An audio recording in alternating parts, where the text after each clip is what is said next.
The B.B. Comer Alumni Association, along with Sylacauga Karate School, have kind of teamed up and to raise some money for a project for B.B. Comer, school project. And joining us this morning is Randy Caine of the B.B. Comer Alumni Association and Daren Holland, who heads up Sylacauga Karate School. Gentlemen, good morning to both of you. Good morning, Jimmy. Morning. So you're coming out of retirement? Coming out of retirement. Pull my gi out, it still fits.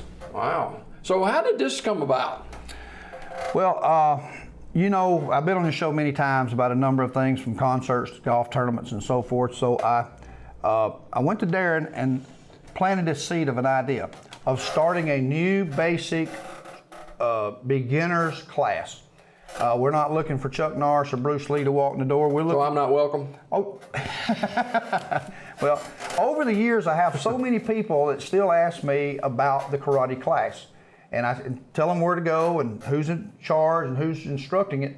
But so many people say, well, I'm out of shape. I got to get in shape first. No, you don't. Trust me. All you need to do is come down, try it out. It's going to be starting August the 6th. We're going to have a kids class from 5:30 to 6:30, and the adults will be from 6:30 to 7:30. So. Daren, you've had this school, what, how many years now? Been about 5 years. Okay. Yeah, been involved with it since, on and off since 1981 when I walked in and he was my first instructor. So. Wow. Why did you get started in karate initially? Good question. Back in those days, I just finished one sport. I was about to graduate. I was a football player, and so I was looking for another sport to do, and karate just happened to be that. I had a cousin that was taken from Randy, and he said, you ought to come try this out. And I went in and fell in love with it, and now, these many years later, I'm still doing it. So you actually started the karate school here in town, right? I did in early 70s, and how I got started, I was watching a brown belt do a demonstration, and I watched all these kicks that he was spinning around. I thought, I want to learn how to do that. And like Daren just said, I was graduating from high school, played ball, football, baseball, and all that. But I thought, I really want to learn how to do that. And I got into a earlier Taekwondo class because they like to do a lot of kicking. And then one of our very own B.B. Comer alumni, Gene Henderson, was getting out of the Air Force and coming back from Tokyo, Japan, where he had been training for a number of years and got his black belt. So when he came back, I got involved with him. And over a number of years, once I got my black belt and settled back here, I decided to open up a karate school right here in Sylacauga. Wow. First class was over on Avondale Avenue, where that little old antique shop is right now. That's back in the day, wasn't it? Back in the day. What's the purpose of this collaboration between the two? Well, over the years, I still have a lot of people weekly when they see me and ask me about the karate class and how it all comes about. Do you have to fight and so forth? I thought, and with all the other events we're trying to do, I went to Daren and I said, let's join together the Sylacauga Karate Class. By the way, the Sylacauga Karate School has never closed since I opened it in the early 70s. Think of the businesses that's come and gone here in the community that close their doors. And the only thing that I've asked the students to do is work hard, study hard, train hard, do the right thing, and keep these doors open so people can continue to learn martial arts and self-defense. And the real purpose of us joining together, since I did start the school long ago, why didn't we join together for a good cause and a purpose? And on each Monday night for the next 4 weeks, we're going to have a basic skills, exercise, self-defense type program, open to the public. Daren, this has got to be one of the Sylacauga's best kept secrets, to have been there that long, never close its doors, and the number of kids and adults that it's affected and helped down through the years. When you really think about it, it is. And it's we think it's a bargain for the price a lot of times too. And the kids that we're able to help and to teach discipline, to teach focus, to teach respect. I can't tell you how many times I have parents that come to me and say, they're doing better in school, they're doing better at home. Kids that come in and they can't be still, they're vibrating around the room. And to see them progress through to the discipline that they're able to have. And it is a very rewarding thing for me to be able to see that And then too, with the adults, the people that have come in, the ladies, the young ladies that have come in and been able to learn skills that give them confidence and are able to help and hopefully protect them. That's the ultimate goal if they ever needed to. So actually, I don't know if you can be too old or too young to plug into this. Nope, actually too, we're talking about sport. Over the years, I've learned this throughout my career with this. It doesn't matter what sport you pick, golf to football to basketball, if you think about the agility, the balance, the skills, the hand-eye coordination, martial arts has all of that. And even though the sports are so different, if you look at the footwork, a batter stepping in a batter's box, a golfer putting his feet correctly before he strikes the ball, a linebacker behind the line planting his feet, about your balance. The older we get, the more flexibility and balance we need. So that's another thing that we're implementing into what we're doing. The older we get, and I'm here, we're going to do a lot of that. And as you probably go up in age, and then you find yourself going up and down a set of stairs, probably a lot of them our age are now hanging onto the rail. There you go. Hanging onto the rail. So a lot of the balance, agility, flexibility we need the older we get. And then we're going to incorporate some of the just basic warm-up skills into some self-defense techniques. Daren, people will probably be surprised at the number of professional athletes now that have learned martial arts and that kind of thing, and it helps them on and off the field. Absolutely. You take just the injury aspect. We spend a lot of time trying to make sure that we're flexible and that we're able to do things. The balance situation he talked about, learning how, football players talk about pad level and learning to get under someone and to be able to control them. That's basic stuff in karate. We learned that from day one. A golf swing requires hip rotation, and so does a punch. And so the things that we do day in and day out have an impact on everybody. And I tell you, I just came back from a camp, 4-day camp down in Florida, which our association runs every year. And that camp, you've got people.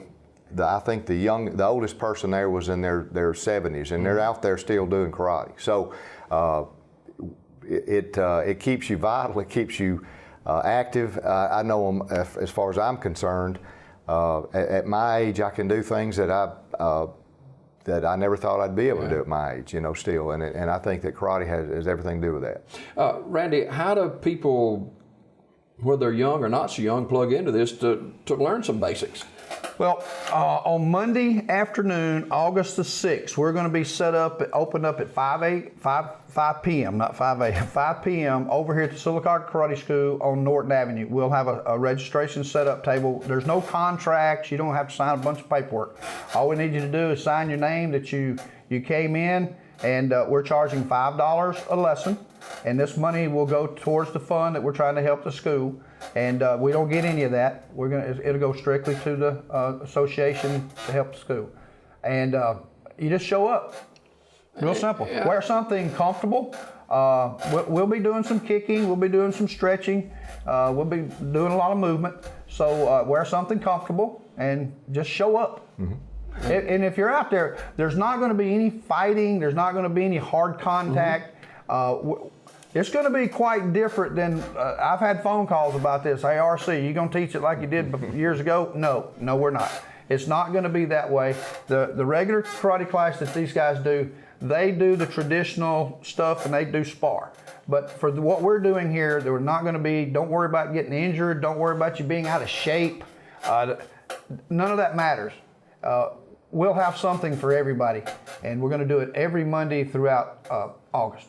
And Daren, it could be that people who step into this and learn some basics, they may want to pursue it further. Absolutely, and that's again, this school's never closed its door, and I often tell students, young people who go play other sports or whatever, go do that sport, come back. It's been a lifelong thing for us. It's a lot of times kids will play sports in high school and they after that they never do it again. And here we are still at our age, we're still we're still involved in doing martial arts and karate, and it's so it's never too late to start. I've had 50, 60-year-old people come in. Everybody that does martial arts training benefits from it, even if it's just a little bit. So, Tim Collier, how does he plug into this? Tim Collier. Tim started in my karate class close to 30 years ago, I guess. He was a young 14-year-old kid, a little cocky, had a little spurt to him. And I saw something in Tim that he was just eager to learn. And I recall telling him, I didn't know what, you don't never know who's going to stay and who's going to go. But I told Tim, I said, you've got the potential of being pretty good at this. So we go through, he stays with us. He gets his brown belt, gets his black belt, he graduates from high school, he moves on in life. Well, the next thing you know, he's in the military and he's headed to Afghanistan.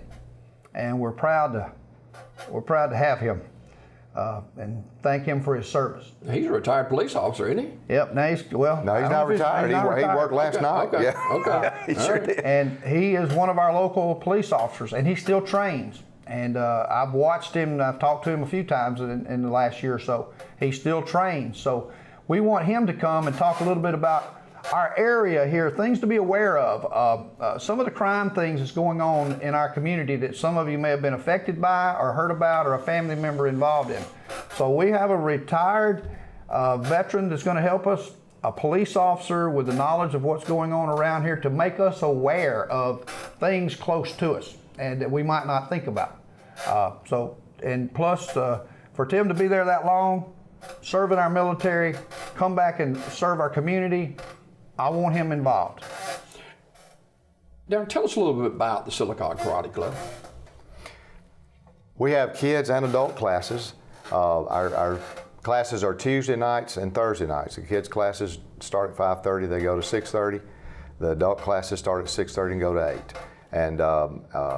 And then we have a class on Saturday from 11 to 12:30 that everybody can come do. So we teach traditional karate. It's called Yoshikai karate. It dates back. The original founder was from Japan, and it's goes all the way back to Okinawa. And so we do the traditional kata. We do the basics, and we do fighting.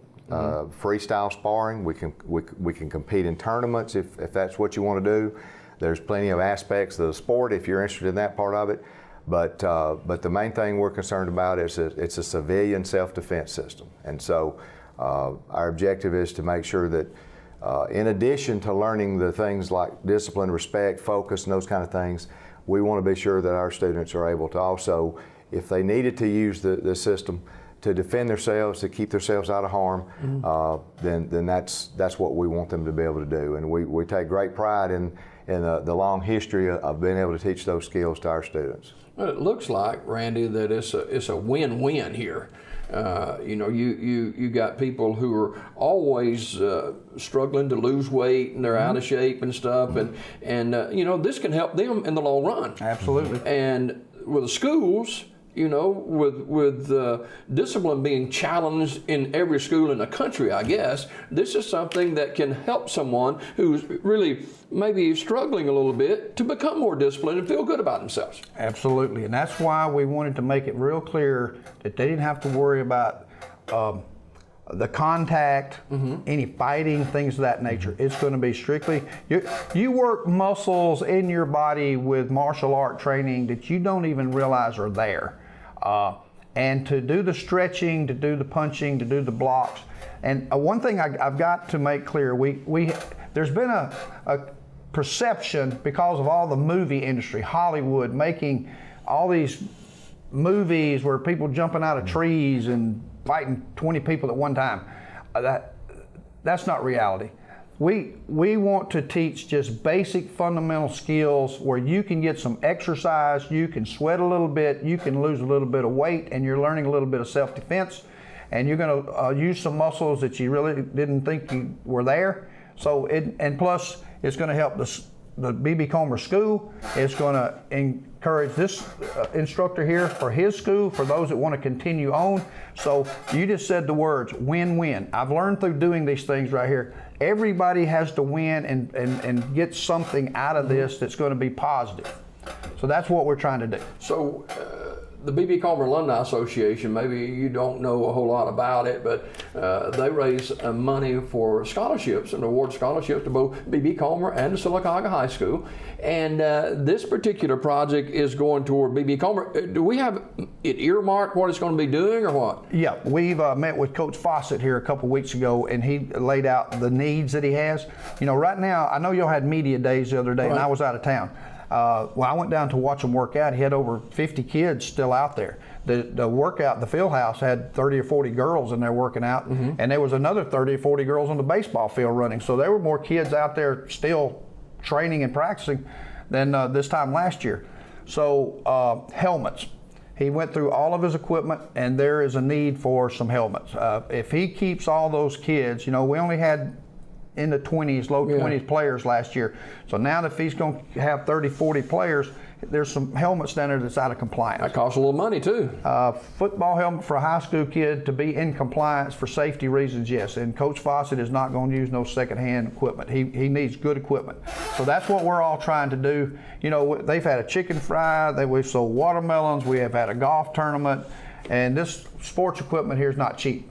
So there's a need there, and we're just trying to reach out and help. And we helped the country club. We had a big turnout there 2 weeks ago. Trying to help Sylacauga Karate School, maybe encourage others to join the class after this.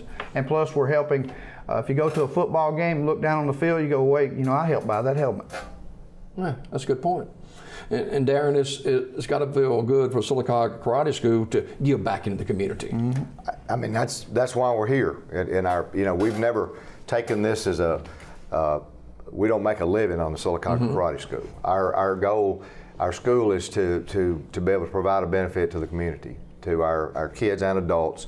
And so, yeah, anything we can do to help, we're always available to do that. So, physically, where is the karate school now?